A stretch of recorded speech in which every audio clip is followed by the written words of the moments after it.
भक्ति और भूत, ये सुनने में अजीब तो लग रहा होगा थोड़ा सा, क्योंकि जहाँ प्रेम और विश्वास होता है वहाँ डर की जगह होनी ही नहीं चाहिए या नहीं होती है। लेकिन कभी कभी भगवान अपने भक्त की परीक्षा लेने परीक्षा लेने या उन्हें किसी बड़ी किसी बड़ी मुसीबत से बचाने के लिए कुछ ऐसा दिखाते हैं जो समझ से ही पार हो। तो ये एक पुरानी लोक कथा पर आधारित है। कहानी है मंदिर के अनजान सेवक की। श्रद्धा और भक्ति, क्या श्रद्धा और भक्ति दोनों एक ही है। बात है पुराने समय की। एक गांव के बाहर पहाड़ी पर माँ दुर्गा का एक बहुत ही पुराना मंदिर था।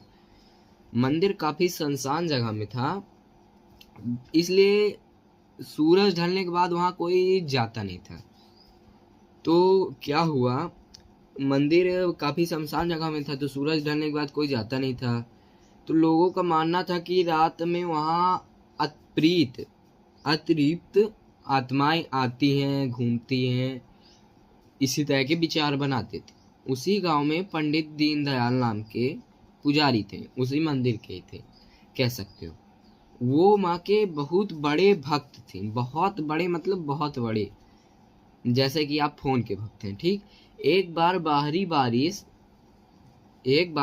बारिश और तूफान की वजह से उन्हें मंदिर से निकलने में देर हो गई। दरअसल क्या बात थी कि भारी बारिश और तूफान आ गया तो वो मंदिर से निकल नहीं पाए। अंधेरा इतना गहरा था कि रास्ता दिखना बंद हो चुका था, ना के मात्र रास्ता दिखता था। अब उनको कुछ अजीब एहसास हुआ। पंडित जी ने सोचा कि आज की रात मंदिर के गर्भगृह में हॉल, मतलब जो मंदिर का हॉल था, वहां पे गुजारा कर लूंगा, ठीक।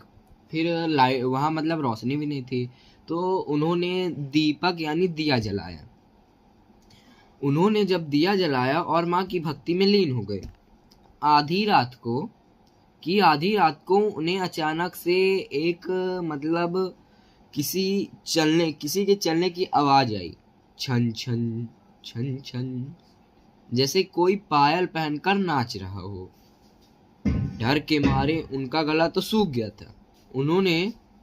उन्होंने देखा कि मंदिर के आंगन में एक धुंधली सी आकृति परछाई दिखाई दे रही, घूम रही। वो आकृति धीरे धीरे उनकी तरफ बढ़ने लगी।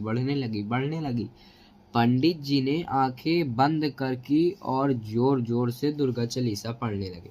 दुर्गा चालीसा मान लो ये पुस्तक देख रहे हो, दुर्गा चालीसा, वो तेज दुर्गा चालीसा पढ़ने लगे। अब क्या हुआ, खौफनाक सा एक चमत्कार हुआ। जब उन्होंने थोड़ी देर बाद आंखें खोली तो वो दंग रह गए। क्यों? वो कोई भूतनी नहीं थी, बल्कि एक बुरा सा दिखाने वाला साया था जो मंदिर की दीवारों को साफ करते हुए दिखा था पंडित जी को। अब पंडित जी, वो जो मतलब साया था, वो बोलता है पंडित जी से, पंडित जी डरिए मत, डरने की जरूरत नहीं, मैं इस मंदिर का पुराना पुजारी हूँ। मुझसे जीते जी एक भूल हुई थी कि मैंने मंदिर की सेवा ठीक ठाक से कभी की ही नहीं, ना के बराबर। जैसे तुम लोग अब पूजा करने लगे हो, मैं तो थोड़ा करता हूँ। फिर वो बताया, मुझसे जीते जी एक बहुत बड़ी भूल हो गई, मैंने मंदिर की सेवा ठीक से नहीं की, इसलिए मेरी आत्मा को मोक्ष नहीं मिला। मैं हर रात यहाँ आकर मंदिर की सफाई करता हूँ। ऐसा किसने बोला? उसी मतलब जो पुराना पुजारी था। मंदिर की सफाई नहीं करता हूँ ताकि मेरी सफाई करता है वो आके हर दिन रात को, ताकि उसकी भूल सुधर सके। वो तो अचानक से पंडित जी, मतलब मेन पंडित जी थे, वो तो फंस आ गए थे उस मंदिर में रात को। पंडित जी को समझ आया कि हर भक्ति हुई रूह बुरी नहीं होती, कुछ सिर्फ अपने कर्मों का पश्चाताप, रिपेंटेशन कर रही होती है, तो कुछ